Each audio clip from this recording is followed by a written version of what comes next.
Yeah, this job sucks. You're a comedian today too. Well, that's cool. You know, Alcantara. You gotta love it or you hate it. Yeah. Right? And you know, that's what our job is here today. So. Yeah, we're gonna talk about Alcantara, how to clean it, how to protect it, and go over some of the basics. It's actually some really simple stuff. By the way, you gonna eat that candy bar? Oh, that's what I normally do when I'm behind the camera while you're sitting over here working. Can I take a bite? And I guess I'm sharing it today. Watch this. What are you? I'm gonna put the letter M on here for Mike. M. Does that mean I get a mark it too? Yeah, M for Mike. There M for Mike. All right, I'm gonna, as I put Y for Y. Yancy. That says my. You got a job to do today. I hope you can get that clean. Well, I hope now you can eat the chocolate bar. No, well, yeah, Alcantara flavored chocolate bar. We're going to show you how to remove that. This is actually a demo we borrow from our good friend Dimitri, who works as the global director of training for SONAX out of Germany. And chocolate bars, if you look at the ingredients, they contain vegetable oil, cocoa, all kinds of different things. And it's a common thing you can find inside your car. Especially if you have little kids, right? Little kids. Little kids. I know a lot of adults that love chocolate. Well, this is true. This is very true. Before I jump over behind that way, I want to thank you all for attending our simulcast, I guess you could call it today, because we are broadcasting live on YouTube, on Mike's Facebook page, on the Autogeek Facebook page, and also the, are you eating the chocolate? There's chunks there. And also the Detailing 101 Facebook group hosted or ran by Autogeek. So this is our first one where it's across everywhere at once, so everybody's in on it live. I know the YouTube people are felt like they were kind of left out because they didn't get to participate on the live stuff. So if you have any questions or comments, post them in the comments. As you see, if you're on Facebook, on Facebook, it'll be in the comments. If it's on YouTube, it'll be on the live chat area. Then throughout the broadcast, I'll be back behind the computer and I'll be taking your guys' questions and bringing them in onto the feed and having this guy answer them. So with that being said, and since you have my, I'm just gonna underscore it. Whoops, now I just made a big old chocolate there. So I'm gonna go that way and I'm gonna, you got your job worked out for you. I do. Hey, also remember to subscribe, follow, and like these videos that we do live. They're a lot of fun. 3 p.m., this is our new time slot. Every Thursday, 3 p.m. live. We had to change it up because school started and Yancy had a schedule conflict when we did them on Tuesday. My daughter needs a ride home. Yeah, so it's not a big deal. Thursday's actually better for me. You know, Alcantara is a common material that is found in new cars today. It used to be reserved for your high-end luxury and exotic cars. Alcantara is actually the trademark registered name for Alcantara SPA. It's an Italian company, and I forget what SPA stands for, but it means a company that's owned in Italy that issues shares or stocks. Is that correct? I can try to pronounce it. And, you know, my Italian is just, or my Italy, this is Italian, right? It's Italian, yes. My Italian is just so non-existent. It's Società de Persone. That sounds good to me. But anyway, a lot of people refer to this material as Alcantara. That's how it's most commonly known. But it's also known by a couple other names. But it's at its core, it's Microsuede. And Microsuede is a synthetic form of real leather. In fact, I've got the notes over here. 68% polyester, 32% polyurethane. So basically, it's a form of plastic material at its core. Interesting. I did not know that. I always thought it was leather. Now, there is a real leather material, and it's called suede leather. Now, this usually comes from the softer underbelly of goats, lambs, and deer. It takes a lot more money, time, and resources to process it to create it into a usable form. But this is basically a form of microfiber. And we're all used to microfiber towels when we work on our car's paint. So it's kind of in that same kind of family. It's a microfiber surface, and that should kind of lower your hesitation or concerns about working on this kind of material, because we all work with microfiber so much in the detailing industry, and we know what a durable and resistant product it is just in and of itself. I like that story you just told me about Meguiar's. Maybe you should repeat it. Before we went live, Mike actually shared a nice little story with me I thought was pretty cool. Well, I will. A lot of people know I have a lot of antique products in my antique car wax collection. I actually have probably most of the Brilliant Solution. That's a catalog that was put out by Meguiar's called Brilliant Solutions. And that was back in the day when companies were still putting out paper catalogs. And what was kind of unique about the Brilliant Solutions catalog is they usually had a unique picture on the cover. And at one time, Meguiar's was really into the tuner cars. Remember when the tuner cars really came on full force? Fast and Furious days. Exactly, the Fast and Furious days. So at the time, basically I think it was the first Fast and Furious movie, Meguiar's put together a full-on, hardcore tuner car. It was this wild red paint scheme with yellow or gold graphics that said Meguiar's down the side. And they sold it. And before they sold it, Mike Pennington took me for a ride in it and scared the bejeebers out of me, man. But one of the things I noticed about it was it had a Alcantara dash on it. So this would be back in the like 2002. We're talking 18 years ago. And I asked him, Mike, that's really neat. It feels good. It looks cool. How do you take care of it though? And he said, lit roller. Well, So- you got to think back in the day, they didn't really know how to take care of it. Back in the day, there were no chemicals to take care of this material, at least not commercially or easily available at your local auto parts store. And today we're going to be sharing two products from you. One is from SONAX, and this product's been out for, I'll guess, 6, 7, maybe 8 years. So it's actually very established in the car detailing world. And of course, SONAX, one of the things I know about them is they create all their formulas to be safe for anybody at any skill level. Yancy and I have both had the good fortune to be the guests at SONAX in Newburgh, Germany. We've seen their manufacturing plant. We've met their chemists, and it is a huge operation. Yeah, it is. It's really cool. It's huge. And to give you an idea of scope, when I left Meguiar's, they had 5 chemists working full time. When I came there in 2002, the second time I worked for them, they had 2 chemists. So when I left, they had 5. At this time, SONAX has over 30 chemists, okay? So they're a huge operation, and this is a product that is absolutely 100% safe, hands down. And when I teach my detailing classes, and also when I do skills validation testing for the IDA, the International Detailing Association, I make sure that everybody learns about this product, because if you get a car like this and you need to clean it, you've got to have a product in-house ready to go. Usually you cannot go down to your auto parts store and find things like this. That means you have to have already ordered it and have it in your arsenal. So I like to share that with the guys that do this for money, because the car is in your garage, you got to work on it, you need the product. And it's a great product. I use it on my car. I absolutely love that stuff. You have Alcantara in your in my Charger, I do. 2 products. Sorry, didn't mean to take you off guard. I just didn't know that. I never looked at the inside of your car. The inside of my car is actually cloth and naugahyde. Naugahyde. Which is an old school term for vinyl. We also have 2 products from Dr. Beasley's. That's Jim Lefebvre, the man behind Dr. Beasley's. And he has a dedicated Alcantara or Microsuede cleaner, and then a dedicated protectant. I think that's like one of the only protectants that I know for that. Actually, I don't think that we have any other, do we? It's the only one that I know that's marketed, that I For know microfiber. of, marketed for Alcantara, for Microsuede. Or Microsuede, sorry. There are probably other products out there that are fabric protectants that you could use. Just off the top of my head, I couldn't rattle them off. Okay. Probably could rattle off all kinds of other things, but just not that topic. Anyway, so really the key with these is kind of common sense, match the right product to the surface you're working on, and of course use the right tools or accessory items and techniques. And before we get started, I'm going to go over there and show you how to take care of chocolate.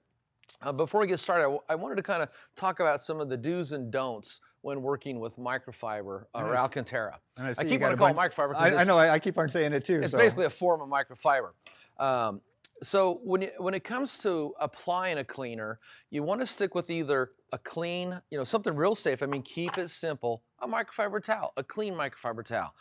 Use that to apply the cleaner and agitate and then blot it out. If it's really soiled, then you want to agitate with a brush. But the key thing about the brush is something we covered when we did that convertible top. Remember that, Yancy, when we went over how to take care of a cloth top? Yes.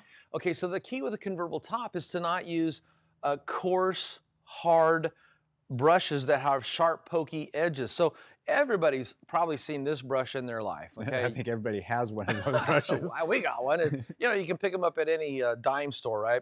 And these are great for doing things like cleaning the floor or something, but the bristles are stiff and hard and they're pokey and sharp, and it's gonna tear up that material. Here's another common brush. We sell all this stuff at Autogeek, and all has its purpose, and I'm not saying these are bad. It's just the wrong tool for this type of material. Yeah, it comes back to always have the right tool for the right job. This is like a carpet brush. I think they also sell this as a Caran brush for a tire clean brush. And it's, again, sharp, stiff, hard, pokey bristles. This is a Tampico brush.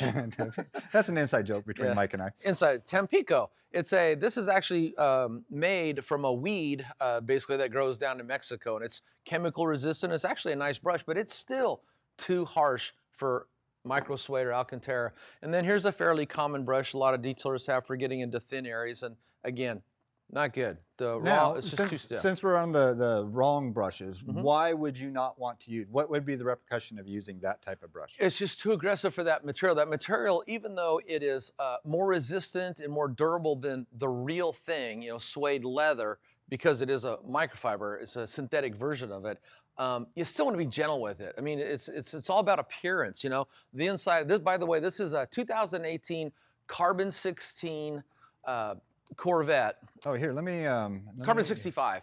And what that stands for is it's the 65th anniversary Corvette. So the Corvette was introduced in 1953. Fast forward 65 years, you come to 2018. It's built on the Z06 supercharged chassis and frame, and it just has a lot of extra attention to the interior complements, such as Alcantara, or it was called GM Microsuede. Right now I have your forum article up, so you can talk about your pictures if you want. I'm going through all the pictures right now. Gotcha. So it has a lot of extra GM Microsuede in there, and also has a lot of different carbon fiber accents. And it's also faster than get out. It's a ton of fun to drive this thing. We're very fortunate that my brother-in-law, PJ, is probably watching this. He let us borrow it. Sorry about the little chocolate demo. It was Mike's idea, PJ. It was my idea, but you know, you can trust me. I'm gonna make it go away. But anyway, so you just want to think these are complementary areas inside the car that we look at, we sit on. You know, they're not the frame, you know, or coil shocks and things like that. They're not rugged things. They're very soft things. So you just want to use the right brush. Now, most of the time, you're going to be able to get away with a brush like this. This is actually a SONAX leather and textile brush. And the bristles are soft, but they're not so soft that you're not going to get any scrubbing action out of it. You know, so it's really like the perfect brush. Here's another brush that you could use. This is a horsehair brush. I guess when Trigger, you know, his hair got too long, you know, they had to shave him down a little bit. And then, so we sell these. This is a natural horsehair brush. Again, it has good scrubbing action. The bristles are short, but it's not pokey and sharp. It's not going to tear it up. And of course, you know, everybody knows the special detailing brushes like this. This would work, especially if you're working into tighter, thinner areas. Some other options that I do want to share, especially for you guys that have been looking for that excuse to buy the Rupes Nano, is they make a horsehair brush that you can use in the rotary mode. Let me get that close up. You could get in there and do a lot of scrubbing with this. You know, this is a real nice, safe way to work on Alcantara or Microsuede. They also have this, it's a nylon brush. I would say this is just a little bit too stiff for something like that. I would use this on vinyl and carpet on the interior, maybe even leather, but I would probably avoid this one and stick with the horsehair brush. But there's your excuse to go get the Rupes Nano, one of my favorite tools for on the outside of the car and on the inside of the car. And for an extra 20 bucks made out to Yancy and Mike, what do you call it? We can put a receipt in there for whatever price you want to tell your wife that it was. Yeah, whatever you got to tell the wife or the girlfriend, you know, you're spending money on. Here's another option. So this is just a cordless drill. Everybody's got one of those too. Oh, everybody's got one of these. And I've attached a Cyclo upholstery brush. This is the gray. And I just wanted to kind of point out the different options, because these are real popular for putting into electric drills or things like the Porter cable to machine scrub tires and leather interiors and carpets. They have a black one. This is really coarse. This is for like cleaning tile floors in the grout. This white one is just it's fairly aggressive. It's just for like door panels, upholstery, carpets, floor mats, the mats in the back of your SUV, things like that. This aqua is quite a bit softer, but I'd say that's still pretty stiff there for micro suede or Alcantara. But then we get to this gray one. And what separates this from these other three Here, let me get an extreme close-up. Just hold it right there. is the tips of the bristles are flagged. The word flag means they're split. I don't know who has this job. You know, right? What is your job? Oh, I flag bristles. like here's this unsplit one. You take a razor blade and what? It'd take a long time. But these are, so it's very soft and gentle. And of course, one of the things I'm always teaching guys is, you know, when you can work by hand, but the problem is we don't sell hands here at Autogeek, we sell machines. The other thing is usually the machine, unlike me, doesn't get tired. So if you put this down on the seat and turn it on, you don't got to go full blast. You know, it's just going to do a better job of scrubbing out a stain, like an ice cream stain, out of the material than you probably could ever do by hand. So these are just some of the different options of the way to work on Alcantara or micro suede besides working by hand. So anyway, now that we kind of know a little bit about the products and the tools, let's sit back over here and let's cross our fingers. All right, PJ, moment of truth. And let's see if we can get that chocolate stain out of I got faith. I've seen this done before, so I got By the way, this, in case you couldn't tell what this is the hard top off the Corvette, and the inside has this beautiful GM Microsuede with this blue stitching. It's just a nice accent. Getting in close right now. And before we started, just a couple of tips whenever you're doing any kind of interior detailing. The first thing we did is we used our vacuum to vacuum or to dry extract any loose dirt. One of the key things about this that a lot of guys take a detailing class you might not learn, but the whole idea you want to dry extract any kind of cloth or upholstery first is because if you don't pull it out while it's dry, as soon as you add a liquid through gravity, the liquid will take any dirt that say is on a cloth seat and draw it deeper into the seat. Work against you, right? Yeah, you're working against you. So before you go to liquid, try everything you can to remove everything without using liquids, which is dry extraction, which is a fancy name for vacuum. And then, of course, my favorite tool, which again, I still don't think is available. We sell what they call the Tornador White. It has a white cone on it and a nylon tip. This actually has the steel ball bearing steel tube. And it's like 3 times as powerful. Can you see that? Yep. I can feel it all the way over here too. And so here's another option. You could blow out the interior. I'm more of a guy that'll blow it out before I'll vacuum it because I'm lazy, even though I know vacuuming does a better job, but I love that tool. Okay, so here we have the Hershey's chocolate bar ground into this very beautiful diamond print with blue stitching micro suede. And what I'm going to do is I'm going to apply the SONAX Alcantara and upholstery cleaner. So you could use this on every surface inside your car, including carpet, vinyl, and leather. It's pretty much a wide spectrum cleaner. And I'll tell you, if it's safe enough for leather, or Alcantara is safe enough for everything. So a lot of times, you know, in the detailing world, people ask me for a question on a good product to use. If I don't know their experience or skill level, I tend to want to recommend things that are very safe versus things that are, say, more aggressive. And this is a standard answer I have, is get the SONAX Alcantara and upholstery cleaner. SONAX makes good stuff, man. Okay, and that's just not a plug. That's honest truth. No, okay. Now, something cool about this. Watch this, guys. A lot of you guys where probably. Where are you going? So I can. I'm going to start here and follow the M. Okay. So a lot of you guys out there probably use a mousse in your hair. I don't, but you know the rest of you do.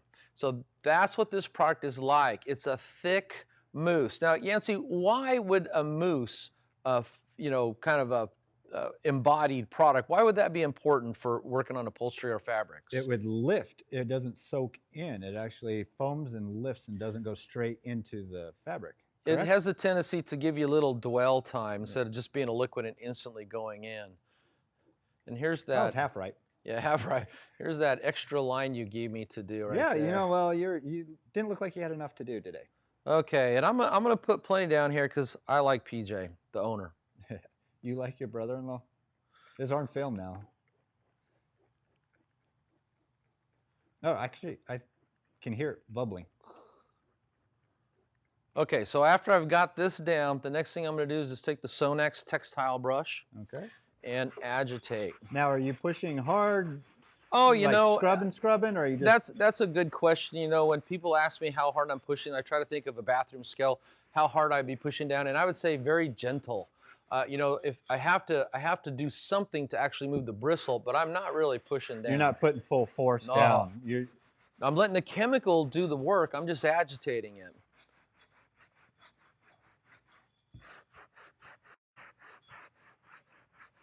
Now, anytime you do something like this, when you're working on a material like this, because it's a liquid, it is going to darken the material. Okay, it's a liquid. When it dries, it'll go back to normal. So now I've taken care of the M and the Y and the line, but if I just clean that area, there could be a visual difference after this is all done.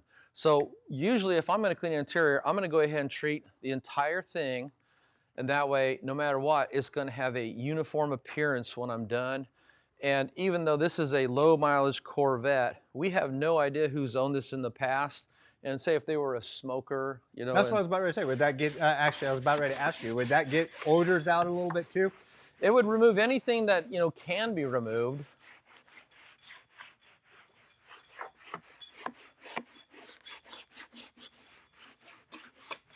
Now, also, what you call it, if you are nervous about putting this on your material, always test it in a small spot. That is good advice. Always test in an inconspicuous area. And guess what we did before we turned the cameras on? We tested. We tested in an inconspicuous area. Okay, then after that, you can go ahead and blot this out using a clean microfiber towel. I'm going to go ahead and do the extra step of doing a little bit of vacuuming first.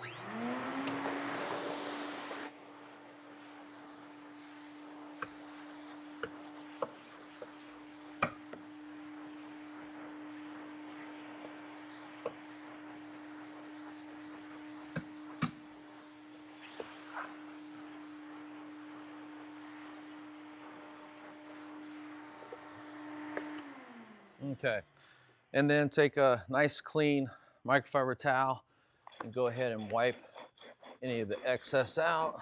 And again, you're just barely scrubbing it. You're not like No, I'm getting actually, into. I'm actually pushing pretty hard now. Are you? Yeah, well, I want to It try doesn't to, look like it. That's. I want to oh, try wow. to blot some of the ick out of there. Hold on. Let me grab that. That's what was coming off, people.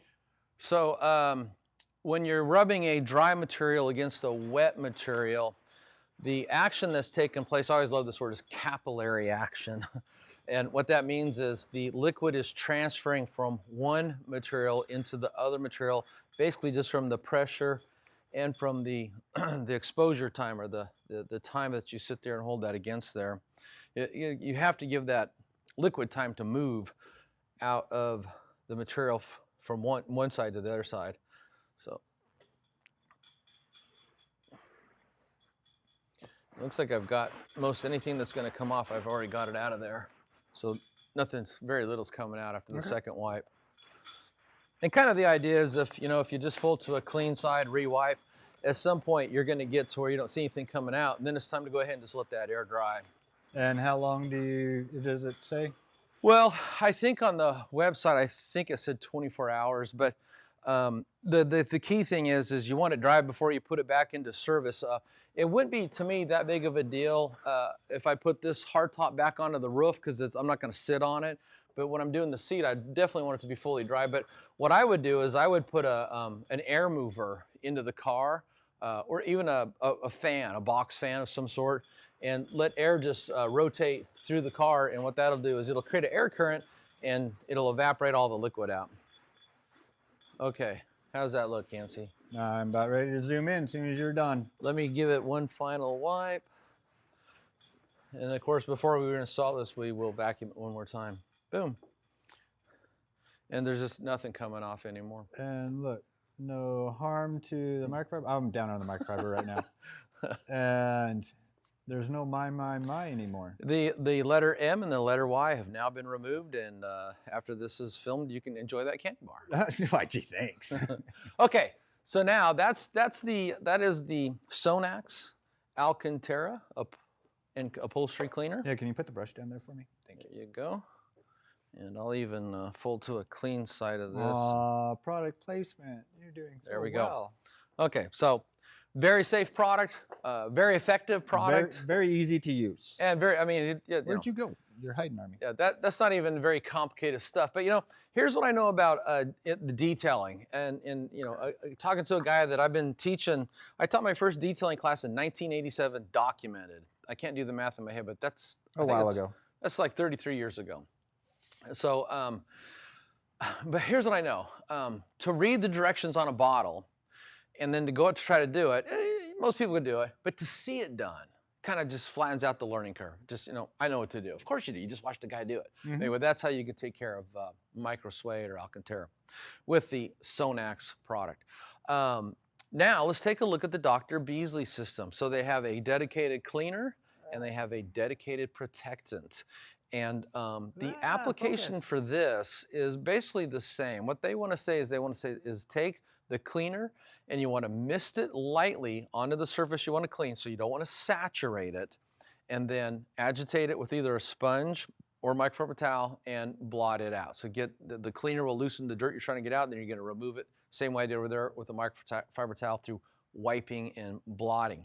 And then you're going to apply the protectant, and then there's a technique for that which I'll demonstrate in the car. So I'm going to go ahead and start with the cleaner. Before we get started, I always like to do the you know, safety first. Safety first. I trust Dr. Beasley. One of the things Dr. Beasley and SONAX are both known for is for making products that are safe for we in the detailing industry to use.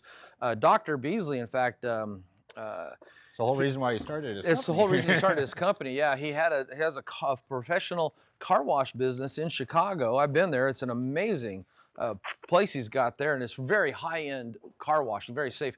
All of his customers are very high-profile customers that have been educated that it's worth it to pay more to get a good wash shop because you don't get all those frozen scratches.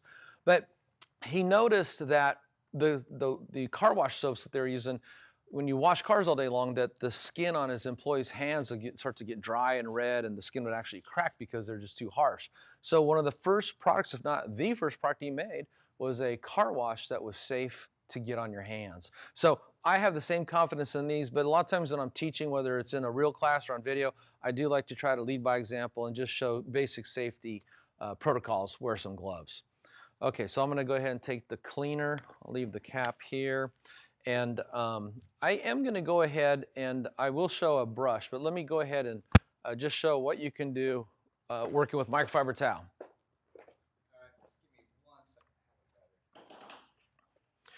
So when it comes to the inside of your car and Alcantara or Microsuede, one of the things that you want to do is you want to think, where are the high wear areas? And these are the areas that you would touch with your skin.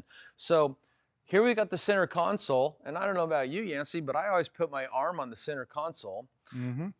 We got the side armrests here.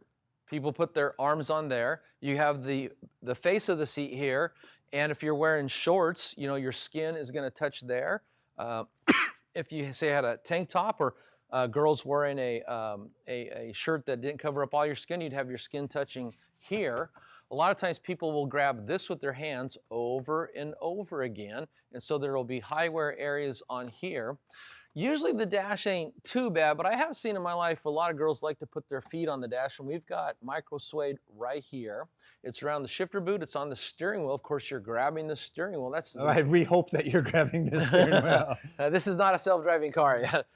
So these are the high wear areas, and these are the areas that are going to be the grimiest. Now, when we talk about our skin, and first of all, this is a convertible. It's a convertible. Okay, so you're gonna be out here driving it on a sunny day, you're gonna get hot, you're gonna sweat. So let's talk about what's in sweat. Acids, salt, oils, and of course perspiration and water. And this grimy mess that's coming off your brow and off your arms and skin, it's gonna build up on the Alcantara, and then it's gonna attract dirt on its own. So one of the, excuse me, one of the questions I get a lot is, how often should you clean the interior? And you got to break it down. If you're to the high wear areas, if you're the only person that drives this Corvette day in and day out, the passenger seat probably doesn't need to be cleaned very often, but the driver's seat's always going to need to be cleaned often. So every month or every other month. Also depends on the kind of work you do. I got a friend, he's a mechanic. His hands probably get a lot dirtier than the guy that's an accountant. So I'd be looking at that steering wheel for the guy that's a mechanic. So, okay, let's get down here. Yeah, you go into the center console now? Center console, just because, you know, I'd like to show the seat, but we got to go work with what we can pick up on camera till you get that wireless camera. I know, I'm getting wireless. Excuse me. Do you need water? Yeah, that would be nice, but okay. Here, hold on. Let me. So here is the center console, and this is, I mean, this is kind of fun to play with. This looks beautiful. It's got the beautiful blue stitching here, but this is a high wear area. People are gonna put their arms here. There's actually a cup holder here. I could see coffee, you know, Starbucks in the morning, a Pepsi spilling out, getting on here. A quick acceleration and all of it coming out of the back. This thing accelerates quickly. Ketchup, mustard from McDonald's hamburgers, those kinds of things. So, all right, I'm in tight, so all I'm going to be able to see is your hands on the product. So I'm just letting you know. okay, so missed a small amount onto the surface. And that is the cleaner? That's the cleaner. Let me make sure. That is the cleaner. You do have your contacts in, right? Okay, and then all you want to do is you just want to take and you just want to agitate this or work this in with the microfiber towel. And is it a good practice to go in many different directions since it is like a fibrous material? Yeah, you know, the little fingers or fibers will bend back and forth, and there's a technique coming up for that also, but that's why you do want to just kind of work this in, rub a couple different directions, and then if there is any grime, you know, you'll see it come up on your towel. I'm not seeing much, but, and then I'm gonna flip to the dry side, and just this agitation with a dry microfiber towel is also going to be helping it to dry. Or wick it away? Wick it away. Capillary action. There's that word. Okay. Again. So that's as simple as it gets to be. Now, if you have a dirtier surface, what could you do, Yancy? Say it's really grimy. Just give it to you to clean. I don't do interiors. You don't do interiors. No, what could you do if it's really, really, really dirty? Repeat. Repeat. Repeat the process. Rinse 2, and repeat. 3 times. The key would be use something safe, do it a couple more times instead of trying to get out a degreaser, which I see a lot of guys talk about. Actually, I just had somebody in the comments ask about a degreaser. Yeah, let's see here. Where are you? Where were you? Not sure I think I've got the right answer for you. If it's your car, do it. If it's a customer's car, stick with the dedicated product for the material you're cleaning. Murtaza. I'm not even going to try your last name. I'm so sorry if I murder your names. I detailed my Mitsubishi Lancer GT and having Alcantara with McGuire's APC, and I had seen how horrible it was. Ooh, ouch. Yeah, so I mean, you know, you got to pick the right products, you know? Well, that would go back to testing an inconspicuous area, and after you did a test, of course, you'd want to wait for a day or two and see what happened. Mm-hmm. And also dilute, too? Well, the dilution is also important. You know, a lot of detailers think like this, if a little's good, more is better. You know, and that's not true. You want to, you know, any reputable company is going to have a real chemist that puts on the label the recommended dilutions, and you should follow them. And then I would be more apt to always mix a weaker solution and clean twice versus try to mix a stronger solution and clean once and screw something up. Can you get me the protectant? I didn't bring that over. Yes. I can do that. Okay, so now here's the tip that Dr. Beasley's recommends for applying the protectant. All right, hold on. Let me get the camera back in tight. I always like to kind of clear the little tube there in the sprayer, make sure there's nothing that's been sitting there drying. So what they say is take a clean brush. In this case, I've got the horsehair brush. And what you want to do is you want to brush all the fiber one direction. Just push it over like that. Okay, then you're going to come in here and just lightly mist the protectant on. I'm going to come back a little ways because if I push down on this really hard, it should do a very good job of atomizing it. That'll spread the product out versus getting down real close and drenching or saturating. And that's what they're warning against, is don't saturate it. So let me experiment here.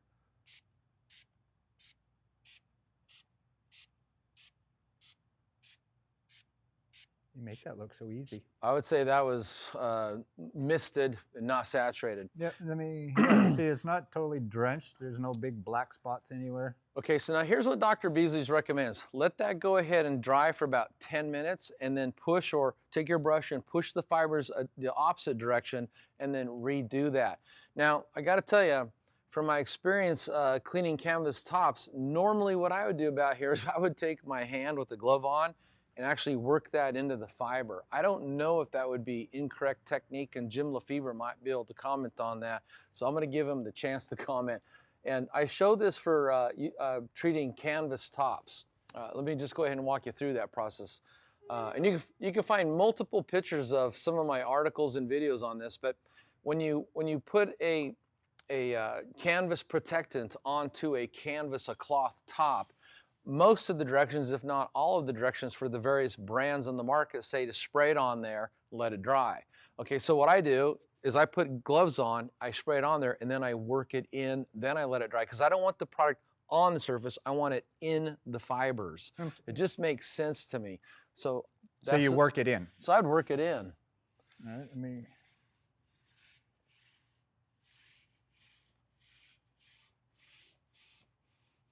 And I'm sure Dr. Beasley or his staff, Victor, is watching this, and he will let me know if that was incorrect technique, but I don't see the downside. Okay, so there's worked in. Of course, then they say, then go ahead and take the brush, push the fibers the opposite direction. So you're laying the fibers over the 180 from where they were. And then coating them with the protectant. So this will be a little trickier. That's the cleaner, isn't it? Cleaner, yes. Good eye. Good eye there. Here is the protectant. Okay, so now I'm gonna try to come this direction.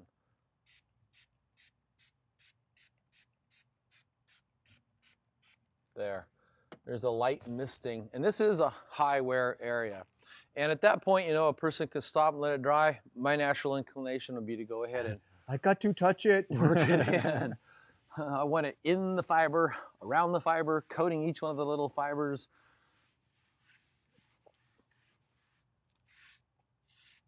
You want me to try to make a pretty design, Nancy? Well, if that's a pretty design, you're very Picasso. No. Okay, then we want to let that completely dry. Okay, then they say let that dry for 24 to 48 hours, undisturbed. So, you just want to let it dry, and that way, whatever that magic voodoo juice is in the Dr. Beasley's protection, it's going to be able to do its thing, which is probably in some manner bond, dry onto, encapsulate onto this material, so it's there doing its job protecting against you and sweat and soda pop and things like that. So that's it. Now you're done. Of course, repeat that to the rest of the interior. All right. Then you would have told me about that little tip that we always use for cleaning steering wheels. Yes. And what do you call it? It would work here. So since you're on that side, I will be a great guy and I'll help you out. And I will also bring you the next little demo. And your gloves. And I got my gloves. Now, do you want me to use the SONAX or do you want me to use the Beasleys? You know what? Let's give SONAX some more love here. All right. So sometimes what I like to do, even though I think this product's very safe, is I'd put the nitrile gloves on first, then put the microfiber gloves on. Well, you have them, and I'm me. That would mean I have to get back up and go get another. That's okay.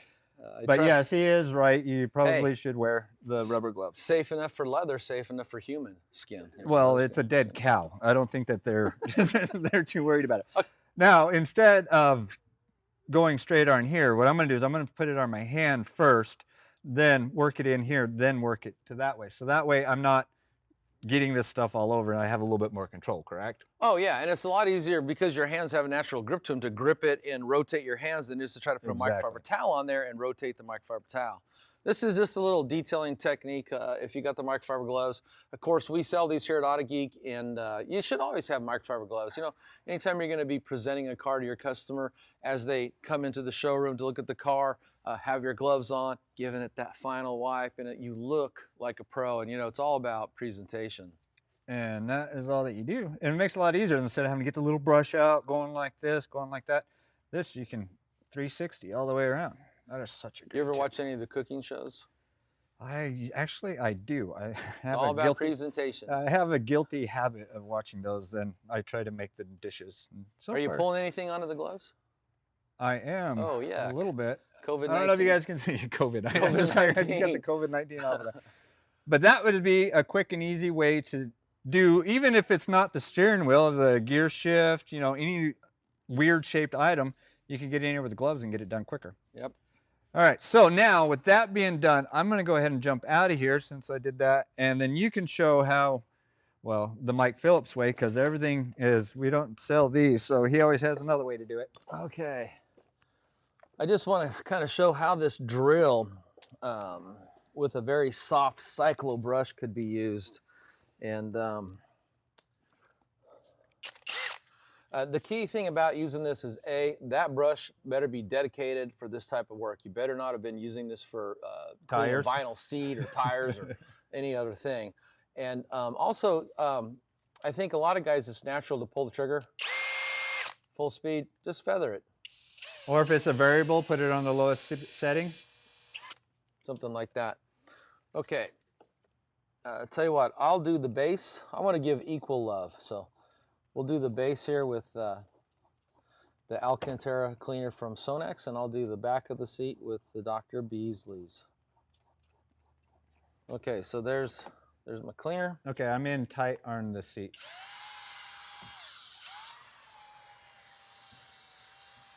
Then again, you're not pushing hard, correct? Nah, just the weight of the tool a little bit more than that. That's it.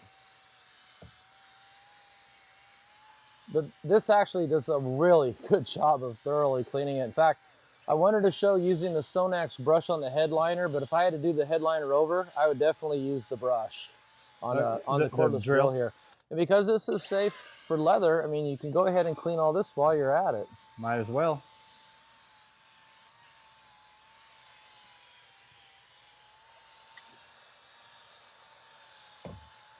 Okay, then after you've agitated that. Do you need a microfiber or do you have one? This one here is still clean. Okay. Then just come down and wipe that clean.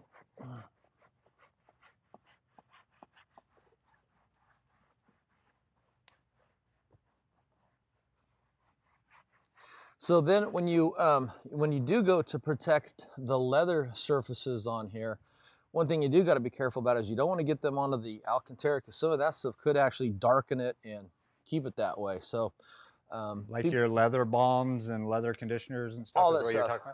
Any of that stuff. So you know, people always ask me, well, how do you do that?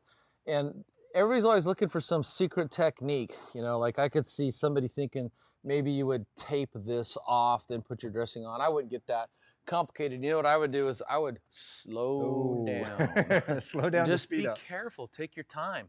You know, you can rush through some things, but you know, doing a surgical type product application like that, slow down and take your time. Don't go all the way up to the Alcantara. You can come back and kind of shmoo the leather protectant onto the leather into the area where the seam is when you're wiping it off to get a little bit in there. You don't have to get 100% perfect every single time. You know, detailers tend to be OCD. I'm the exact opposite. I tend to just be lazy. So shoot for 98% perfection, not 100%, and you're gonna be there anyway. Okay, so there's cleaned. And now I got a question. Could you, I think we were about ready to do it, could you actually put that protectant over the top of the SONAX cleaner? You know, I was wondering that myself. Here's what I think. I think you probably could.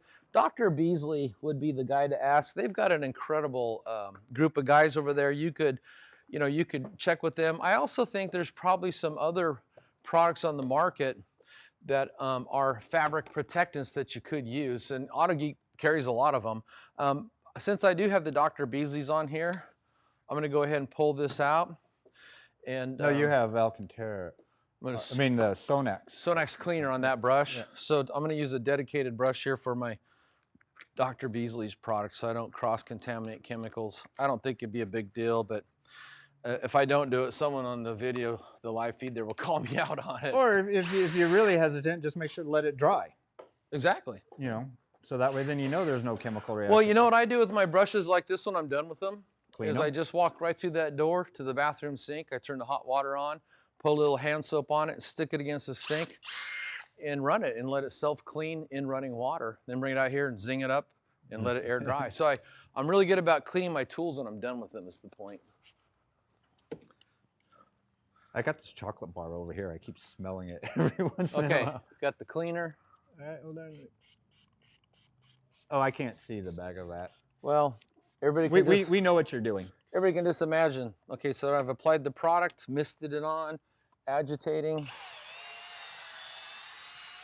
And people, saving my pennies to turn around and get a wireless setup so that way I can take the camera everywhere. Right now I got to be tethered, so just give me a little bit. Hopefully by the end of this month it'll be good to go all wireless. So then also everybody that is posting comments in the chats everywhere, we will be answering all those questions at the end. We'd like to get through all this stuff first, then we'll go back through all the comments and answer those. So I'm not ignoring you. I will get to you towards the end of the video. Okay, so here's another tip. When you have a brand new Cyclo Gray upholstery brush, put it on something clean and run it for a few seconds, and all the little stray fibers will go out on the thing you have it against instead of the seat you're cleaning. I knew Is that that what you didn't do? Yeah, which I didn't do. I did for the other brush. Do as I say, not as I just did. I did it for the other brush. Oh man, I'll tell you, that looks good. That is the way to fly right there. Okay, then let that dry, and you could either put the car back into service or you could put the protectant on. And that is how you clean and protect Alcantara. And one of the things I do, I always tell people, you know, when you're trying to choose products, always go with the brand, an established brand you trust. I mean, the names SONAX and Dr. Beasley's, I mean, they're established brands. They have great reputations. And at some point, you can just go ahead and assume that the company, the owners, did their due diligence and hired real chemists that have the qualifications to formulate the right product for the surface or material that you're treating. Make sense? Yeah, I know that. Let me get a really good picture of that. Focus.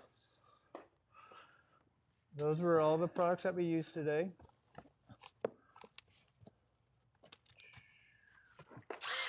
And then again, if you did want to try to speed dry it, here's how I would do that.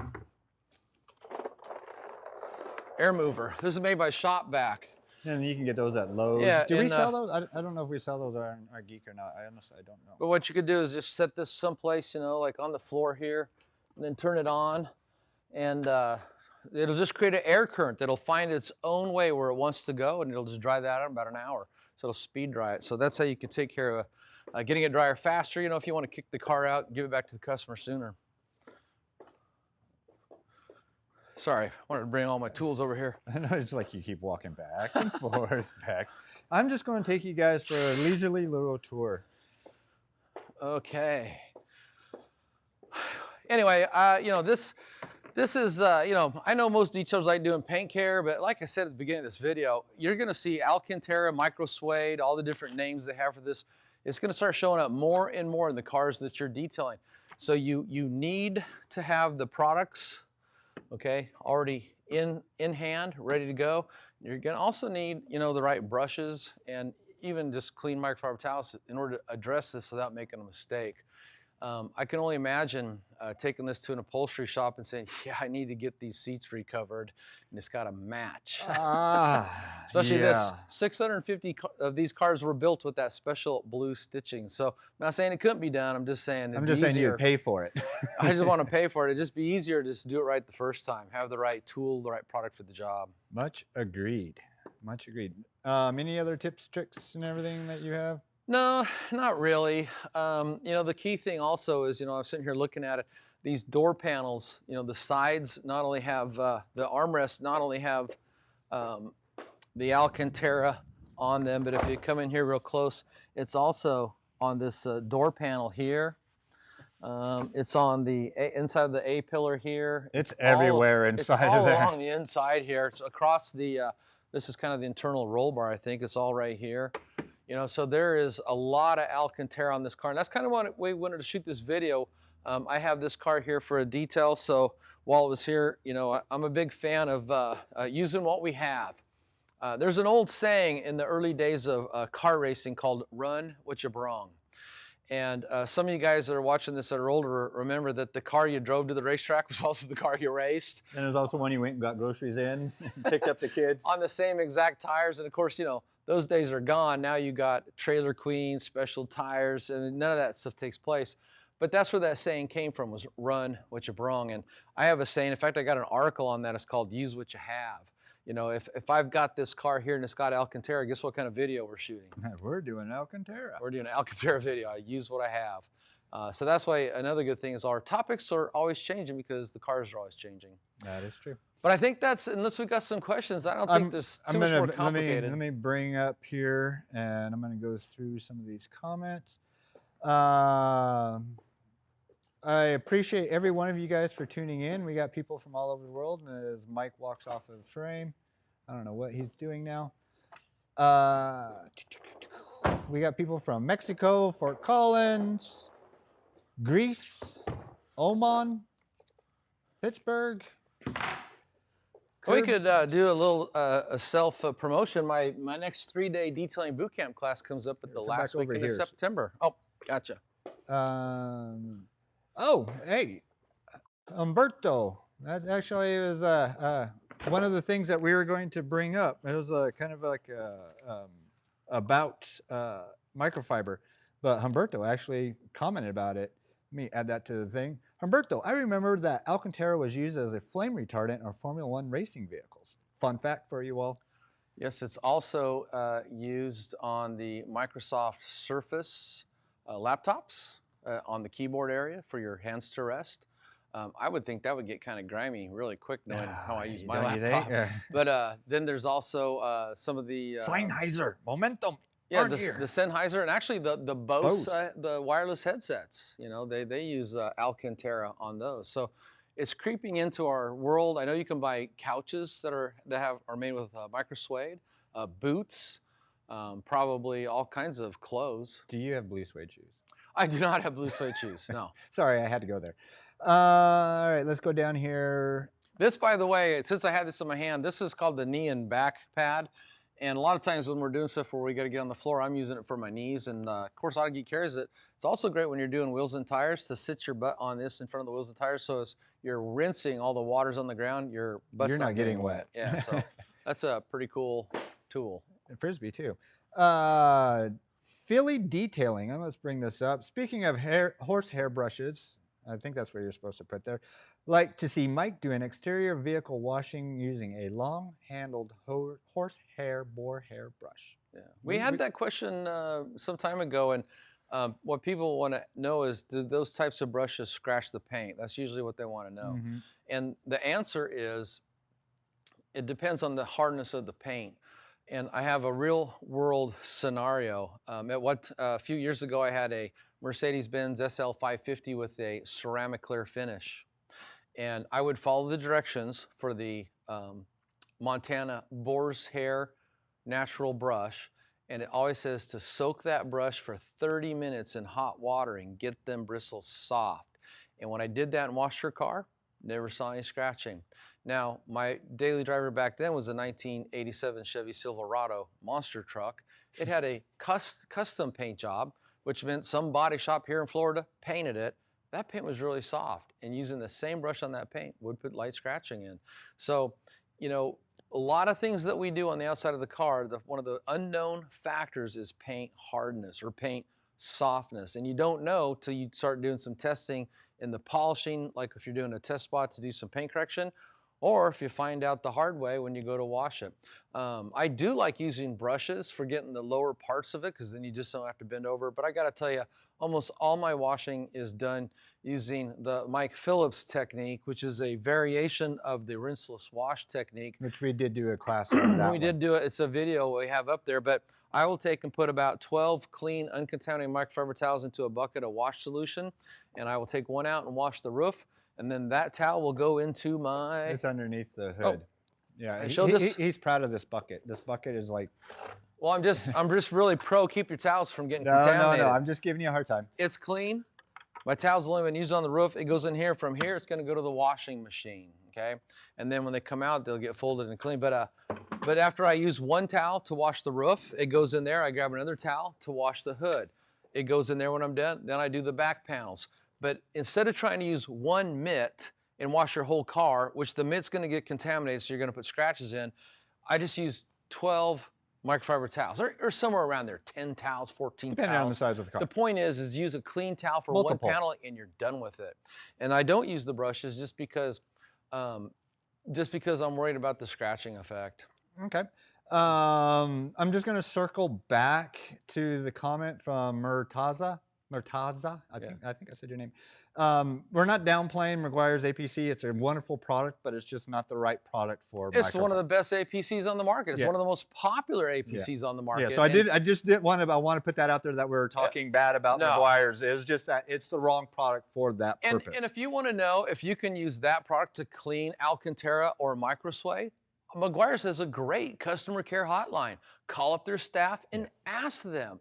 Get the information from the manufacturer.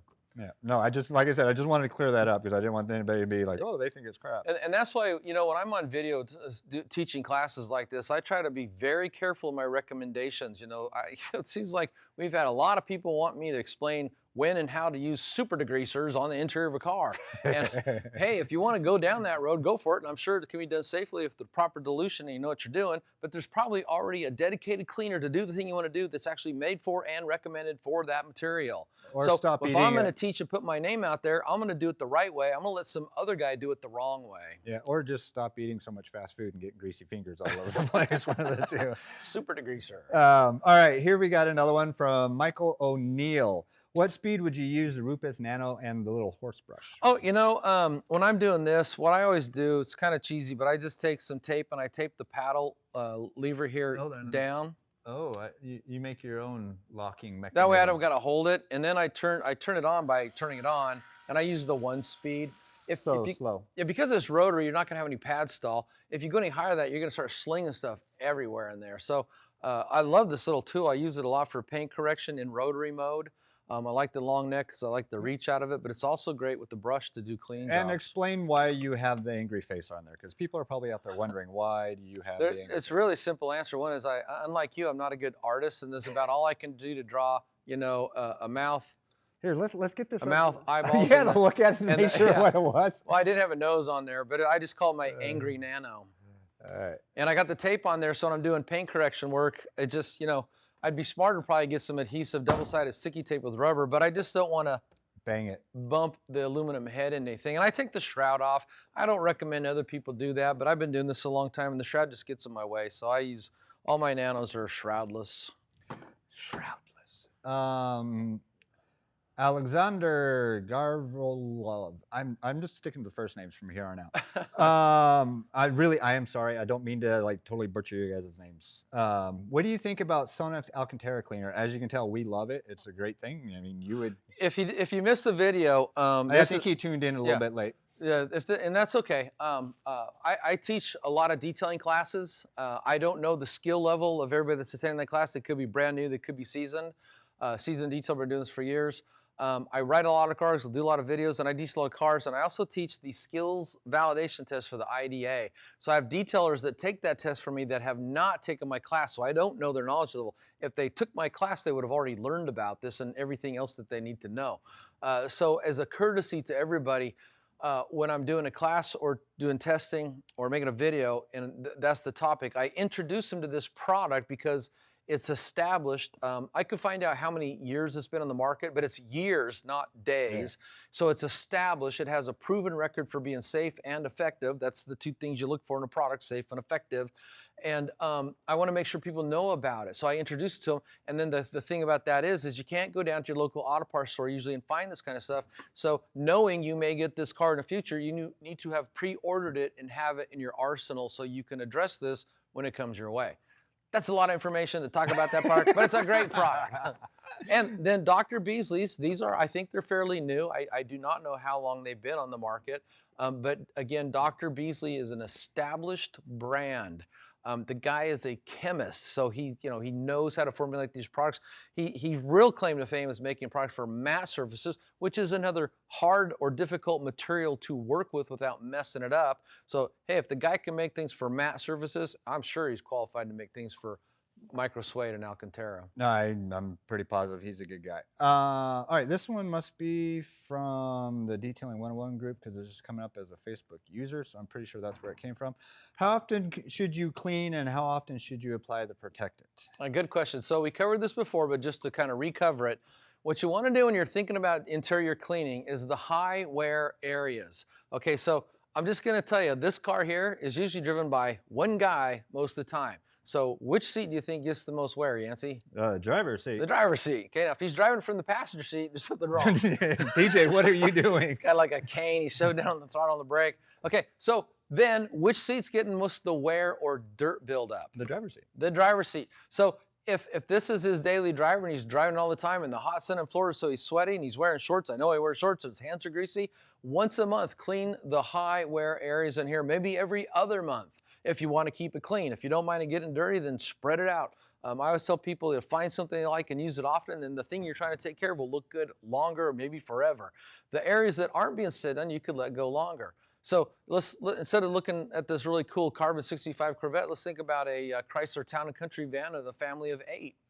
All the seats are going to be getting a whole lot of high wear. Especially the back seats. Clean those once a month or every other month, you know. And the thing is usually when it comes to interior cleaning, and all you guys out there that have been detailing interiors for years, you know what I'm saying is true.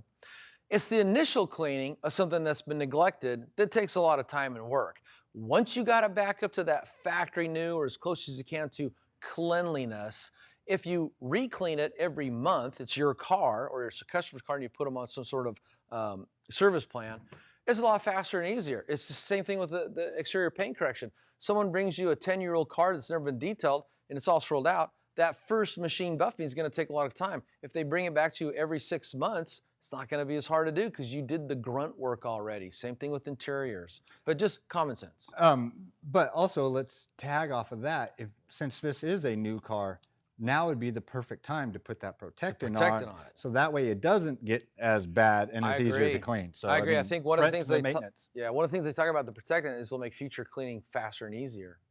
All right, let's go down. Czech Republic. Man, we got people tuning in everywhere. All right, this one's got to be another one from,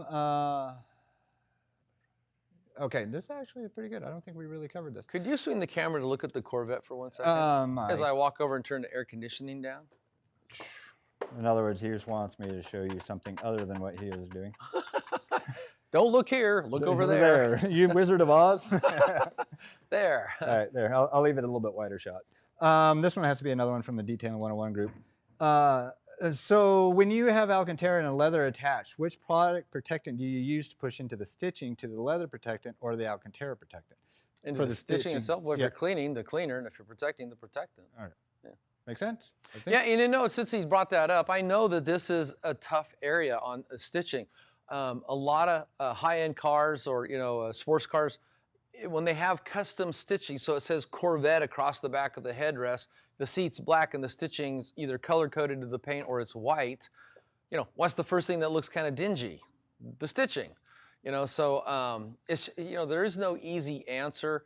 I always think stuff like that it looks cool, but it's really a dumb idea. I always think that the people that design that have never detailed a car. If they did, they wouldn't do that kind of stuff. You know, don't do stupid stuff. Like I always say, you get stupid results. But it is hard. But here's one thing you can do is, if it is really dirty, first of all, point that out. If you're doing this for money, point that out to the customer. Hey, Jim, look at the word Corvette on your headrest here. It looks like the thread here used to be white. Now it's brown. What are you wearing in your hair? Oh, man. You know, I'll tell you what I'm going to do. What you want to do is you want to set their expectations lower and just say, look, it's really hard to get it back to that pristine, Arctic, snow-driven white color we all love. I'll do my best, and then I'll put a protectant on it. You know, but, you know, sit there, and then when they come back and look, it looks pretty good. You know, maybe take a before picture. But, you know, sometimes, again, detailers are naturally OCD. It can be hard to hit 100%, even when you are using the best products. So, you know, don't take all the blame because you couldn't fix something that nobody or nothing can fix. Lower your customers' expectations. If you on the car lower your expectations, or next time you buy a car, don't buy a car that's got white stitching on black textiles. You know, it's going to be hard to keep it clean. Yeah, it's called a seat cover. And it comes back to your what you always say is under promise and over deliver. Yeah, and I recently put seat covers on my car. I knew I could not. They're a light material. I knew I couldn't keep them clean. So I went to a Car ID, I think, and I bought some micro mesh seat covers. Installed them a couple weeks ago. Now that's not an excuse to be sloppy, right? But at least if I spill something, it's got a layer of protection before it gets to the seat. Okay, another one. Michael O'Neill. Yeah, Mike will love this one. How come Autogeek Garage does not have a scissors lift? It's called insurance. Uh, Believe you me, know, we've asked. Mike's I've asked, I don't know asked, how many times. I've asked, and the No, answer is but what's no. funny is coming down here is like somebody was saying, was it Victor? This one is another one, and we're going to start a GoFundMe page to get Mike a lift. Oh man, well, Get it for the insurance. it could be just liability. I don't Yeah. know. I've asked. The answer's been no. But for us doing video work, or just look at doing a video on wheel and tire care, it'd be It'd so be nice to nice. bring the car up, 3 feet, 2 feet. It would be nice. Yeah. Hi, Jenna. Somebody saying hi. Also, Richard, he said, Yancy, I hope your daughter had first day of school. Yes, she did. And then I asked her, I was like, so what is your quarantine school like nowadays? Because they had all these things in place. They had the masks. They have to stay with social distancing and lunches and everything. She's like, Dad, I have like 5 people in my class. Oh. Every class, it has like 5 people. Almost, what is it, 40-some% of Martin County is being homeschooled now. So, I mean, the schools are empty. So, yeah, she had a good first day, and hopefully we all stay safe that way. But thank you for asking, Richard. Times are changing. Yep. If encountering good food stain. Oh, here, I think this one will be a stumper for you. Or not a stumper, but a good question for you, Mike. Patrick Horgan, if encountering known food or organic stain, would you pre-treat it with a light mist of enzyme cleaner first, or first on that type of material? That is a good question, and I've never been asked that question, but as I think that out, You get hold on. I have music for thinking. I truly do have music for thinking. I think.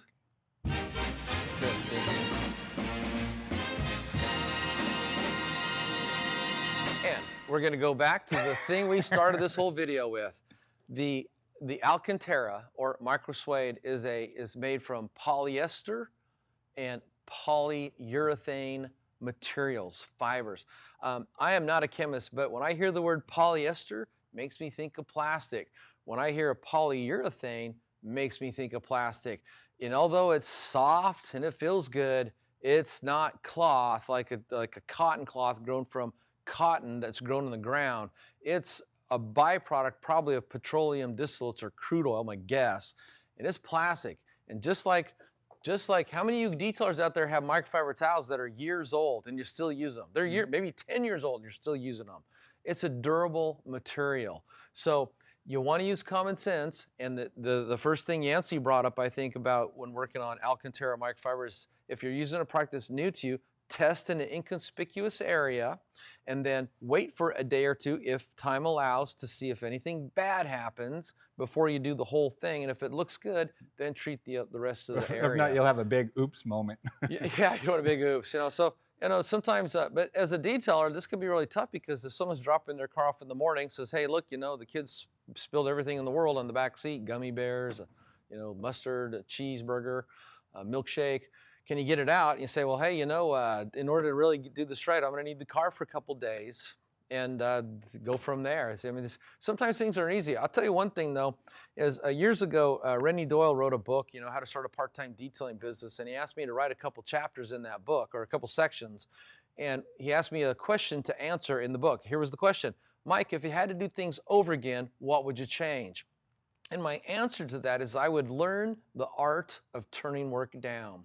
And look, if you're just starting out and you need to feed yourself, of course, take every job that pulls in the driveway or calls you on the phone. Build up that talent. It is, but once you get established, when people call you and they've got detailing jobs that are just horrendous and you're going to have a ton of money into them, you're not going to make any profit, then always have a buddy. I call him Jim.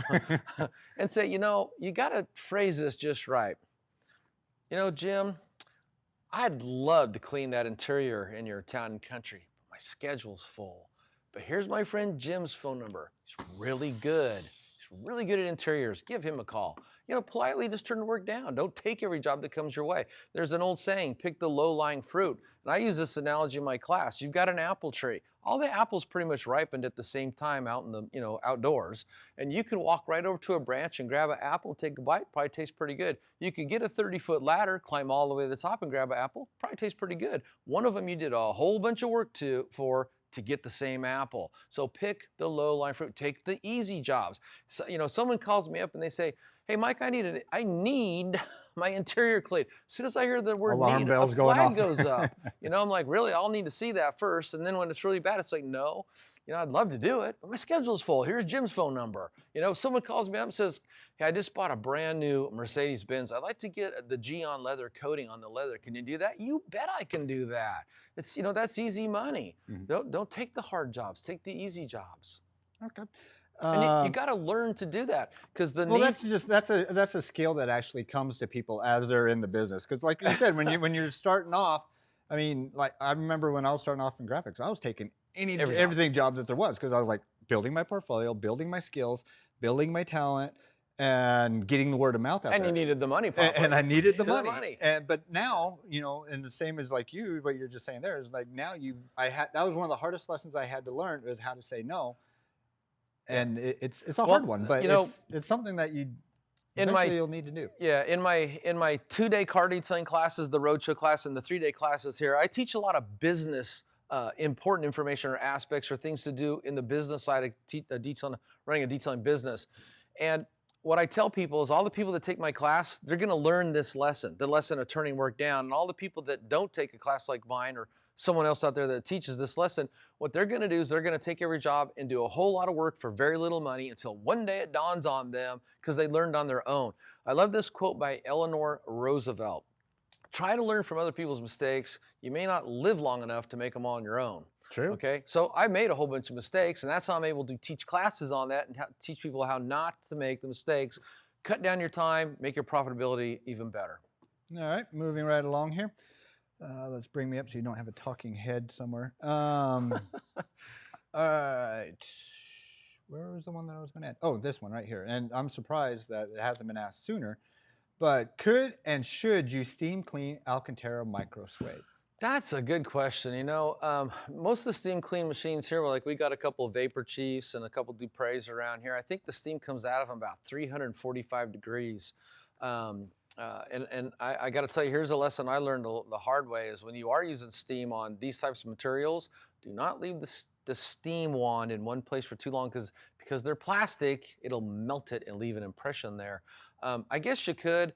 I'm more of a fan of using steam on hard materials, but here's the deal. If you've got a steam cleaner and you're an expert with it, so you've been using it a lot, you could probably get away with it and do things like, say this was the end of my wand, not put it right down on the material. Hold it back a little bit because you're smarter. You're still going to heat it up. The whole reason steam is popular for cleaning things is because for a number of reasons. It makes cool videos.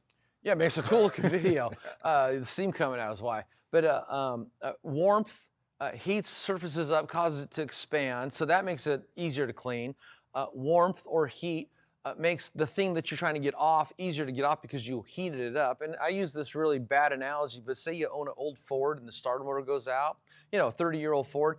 If you get down in there and unbolt it, by the time you're done, your hands are going to have years of black sludge into the pores.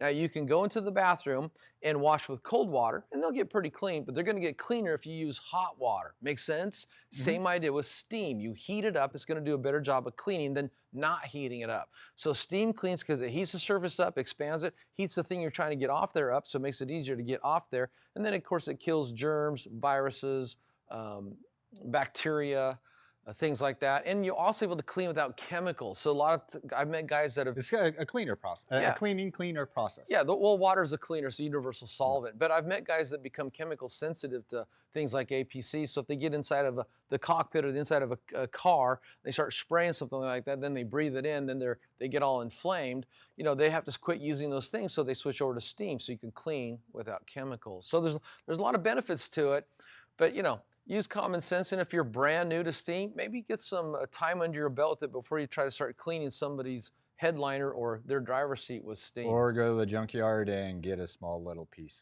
and try it there. So that way it's not on your car. I'll guarantee you, if you put steam on that Alcantara and leave it there too long, it's gonna melt. That's what I'm thinking too. I was like, I don't know if I'd do that. You know, I mean, hey, there's probably people out there. If you have used it on microfiber, put a comment down below and let us know how it worked out. You might be able to go to one of the fabric stores in your hometown and buy. Oh, This definitely. type of I didn't even material think about that. And experiment with it. Yeah, good idea. Become an expert. Go to Joann's. Become an expert without learning on someone's car. Just get the material. Yeah. You Good. could go to an automotive upholstery shop and probably there's a replacement for GM a Microsuede. There's something they can buy that is a replacement. Yeah. I'm pretty sure that a fabric store would have Oh, I'm it. sure and Joann's would have it. Yeah. I spend a lot of time at And this segment is Joann's. brought to you by, no, just joking. What kind of cleaner would you use? Actually, Mike. Which Xavier Morales? Javier Morales. Man, dang, I'm like not getting tongue tied. What kind of cleaner would you use on a micro MB-Tex? Okay, so wow, I hate to. Mercedes. I've got a little bit of experience with that. MB Tex is their fancy word for saying vinyl. Is that what it is? Yeah. So use a good. Again, let's go back to that whole concept of pick an established brand. Okay. So 303 is known for making great vinyl cleaners and vinyl protectants, and there's a slew of great brands for that. But MB Tex is basically their version of vinyl. Okay. If they just called it vinyl, you wouldn't pay big bucks for Mercedes-Benz, so they have to call it MB Tex. Yeah, we have to put it a cool name. If you really want to go deep, I actually wrote the label copy at one time. Meguiar's. I have one of my jobs in my life is I was the corporate writer for Meguiar's, and one of the things that job entailed was writing label copy, both the front label, catch your eye on the retail level of the store, but also the directions. And they at one time they made a line of products for Mercedes-Benz for their retail and their dealerships. And I wrote the label copy for the Mercedes-Benz line of products. And a lot of their products, believe it or not, had lanolin in them. They wanted it in the product just to show, hey, this stuff, it's wheel cleaner, it's got lanolin, it's gonna make your wheels clean and soft. I didn't get it at the time, but it wasn't my job to get it. It was just my job to put the words on a piece of paper. As do as I told and it was people. all their products. This has lanolin, this has lanolin. Really? Or something. It was some ingredient. I could be wrong on that. Okay. I actually might even have those bottles in my antique wax collection somewhere. All right, Humberto Garcia. Will there be a course session? I know it's difficult due to the coronavirus. Yes, we are having your class. Go ahead and do a September spiel. 25th, 26th, and 27th. So I teach the 3-day class here in Stuart, Florida, 3 times a year. And it's always the same time every year because I got people that fly in from around the United States and around the world that come to this class. I also come from around the world to go to my boat class. But for that reason, you want to establish dates that are consistent so people can budget and make travel plans for. Makes sense? And until you start teaching classes like this, you don't think about those things. But when you've done this for a long time, you have to be consistent. So it used to be the first month of the year, January, but we try to follow Mobile Tech Expo. So Mobile Tech Expo keeps changing their dates every year. So now what we do at the first 3-day class for the first part of the year is it follows the boat class. So it's usually the 2nd or 3rd weekend of January, February. So February, the 1st weekend of May, the last weekend of September. So February, May, September. And it's consistently all these dates. And for me personally, I shared some pictures in a newsletter that went out last night that showed the pictures of the cars I brought in for the February class we taught this year. There were 16 cars altogether. The picture shows 11 cars in this garage, parked like sardines in a sardine can. And the work that I got to do behind the scenes to get that many cars here for you to work on, and cool cars. There's a Ford GT40 here. There was a Bentley Flying Spur. There was a 1963 Chevy Impala 409 SS 4-speed car. I mean, when's the last time you worked on one of those? They all had base coat, clear coat finishes. They're all hot rods. But to get them kind of cars here takes a lot of planning. So I just can't go, oh yeah, let's have a class this weekend. I have too many cars. Now, other people may be able to do that because they don't have the volume of cars that I use, but it takes a lot of planning and logistics. But the next class coming up is the last weekend of September. It's Friday, which is the 25th, Saturday the 26th, Sunday the 27th. The first 2 days is almost all paint correction. We go through all the major tools, pads, and products, ceramic coatings. I'm gonna swing all those tools over There's there. some of the tools over there. I go through more tools than any other class. And then on Sunday, first thing in the morning, we start in on wet sanding. And unlike all the other classes, I bring in usually they're muscle cars that have been freshly repainted. And I'll tell you, there's a huge difference in demonstrating on a flat hood on a stand and sanding a car where now you gotta figure out how you're gonna sand around a mirror, a door handle, an air scoop, the air scoops up there, the ridges, the body lines, because you gotta do all this stuff. Well, like every car has a different problem. But it starts to sink in. Wow, this is a lot harder than I thought. It's certainly a lot harder to sand down and buff out a real car than it is to do a little flat spot on the hood on a hood stand. So that's one of the things I'm real proud about is I have really good relationships with the car guys in my hometown here. And if they have a car coming out of a body shop, they know that to have it come down here and get wet sanded, where we use the Nikken finishing papers, the 3M Trizac sanding discs, and the best tools and compounds and pads, they're gonna get a better job than if they let the body shop do it, because they're not gonna use all the cool stuff. And I'm happy to say all the cars come out good. They always come out amazing. Well, that's because you do good work. And I cover hot water extractors, glass polishing, both topical, subsurface, which is scratches like wiper marks. We do engine detailing, cosmetic, and what I call wet wash, everything on the interior. So we cover every topic, There's not a topic we don't touch, but there is a lot of focus on paint correction and ceramic coatings, and that's because I cover so many tools.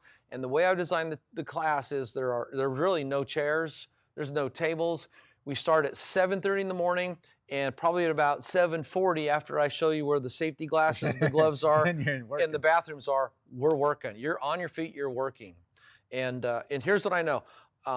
People, to me, learn best by doing, not by sitting in a chair. There's nothing wrong with sitting in a chair and go through a PowerPoint. I taught those classes, but the problem is my classes evolved, and now I cover so many tools, there's no time to sit in a chair and look at a screen. Otherwise, we can't be working on a car with a tool. Yeah. So instead of looking at a picture of a tool on a screen and me talking about it, I put the tool in your hand and march you over to the car and show you how to use it, and you go. Hands-on learning is the best way to do it. But if you're the kind of person, and I'm a note taker that learns best by looking, hearing, and writing, then there's classes like that out there too. Just they're probably never going to go back that way. Definitely not that way. We just, we sell like over 30 tools here at Autogeek, and everybody wants me to, I want to try that tool, Mike. I want to try that tool. That's the plus side about coming to your class also, is you get to use all the different chemicals, well, a bunch of different chemicals, not everything that we carry, but a majority of stuff a lot. Then you get to use all the different tools, all the little brushes, all the, little, high dollar tools, that may be bad, but it's like you realize that there is a place and time for everything. But it's a really cool thing. So just check Autogeek online, check his Facebook page. If you're not subscribed to his newsletter, subscribe to his newsletter, or if not, subscribe to the Autogeek newsletter. I'm doing a little house cleaning here. If you're not subscribed to the YouTube channel, subscribe, hit the bell, get notified. I got my own newsletter. I just said that. Okay, and on the Autogeek.com store, somewhere in the top, there's a link that says detailing classes. Yeah, it's right on the top banner right there. So that way, then you can go in and get more information and see all the dates of all the classes. If we get through this COVID-19, then we'll be starting the roadshow classes up next year, and that's where I bring the 3-day class and I compress it. So it's, then we start, by the way, the roadshow class starts at 6:30 in the morning and goes to 6:30 at night. It's a 12-hour day, 2 days in a row. I'm easy on you if you come here. I'll let you start at 7:30. You sleep in that extra hour. And then go to about 5:30 or 6:30 at night. They're hard classes. Don't come here thinking you're going to... It's not for the faint of heart. It's not. And again, I'm targeting someone that wants to come and learn by doing hands-on. All right. So with that being said, I appreciate each and every one of you. I know he appreciates each and every one of you. I am overwhelmed by the worldwide footprint that we have. I mean, they're all over the world. So if you're watching this late at night, I'm sorry for keeping you up. If you're watching this early in the morning, good morning. Also, like I said, if you are on any of our socials, like, subscribe, hit the bell. And follow. What are we doing next week? Next week. We're doing the new client. Oh, how to get a new customer. That's it. How to get a new detailing customer. I call it how to get the new customer kit, because a lot of guys that are mobile, there's a certain amount of things you want to have with you wherever you go, so you can spring into action and show you know your stuff. But it would be the same idea if you got a fixed shop to have these things ready to go. So if someone says, hey, can you come take a look at my car? You bet. You're not only going to take a look at them, you're going to educate them that you know what you're doing. And if they ever decide not to go with you and they talk to anybody else, they're going to go, oh, this guy doesn't know what he's doing. I'm going back to that other guy. And if they let the other guy work on his car, then they'll probably really regret it. So we also want to say thank you to PJ for letting us abuse your car. Well, he got the chocolate out. He can have the chocolate bar now too. So other than that being said, we will see you next week. Remember, these are every Thursday at 3 p.m. Eastern Standard Time. And if you're local and you want to be part of the class and you got a car problem, get a hold of us. Yes. Either Mike's Facebook page, hit him up our message, or hit me up our message. And if you do have a project, we always looking at getting new things in. Hit him up. I don't get to mess. I can't keep up anymore. He So. thinks he's busy because he's too busy playing with cars like these. All right, so with that being said, thank you all. We see you all next time. And what do we say? Same time. Same bat channel. Same bat channel.